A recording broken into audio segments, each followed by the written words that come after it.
Әл-Фараби ұғымындағы мұғалімге тән 12 сипат. Тән ерекше жетілген түрлі іс-әрекетті нәтижелі етіп орындауға ыңғайлы бейім болуы. Нені болса да жақсы айырып, тез тұжырымға келе алатын.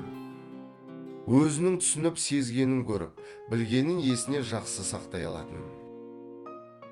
Көреген ойлы талғампаз, ақылды адам болуы.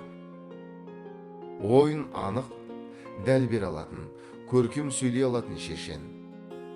Ілім білімді, оқу ғылымды жан тәнімен, оңғыл шоңғылын, ақыл ой жұмысының үлкен бейнетін тек ләззат санайтын адам. Қайда жүрсе де өте ұстамды. Өтірік өсекті, мылжыңдықты жек көріп, шындықты, әділдікті барынтасымен сүйе білуі.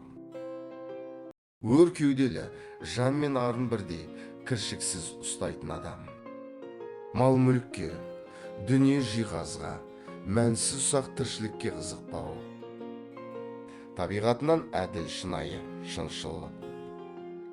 Басқаға дау, өзіне де қиянат, қыңыр қиғар болмай, әркез шешімге келе алатын байсалдығы мен батылдығы қатар жалатын. Қорқыныш пен үрейге жол бермейтін адам.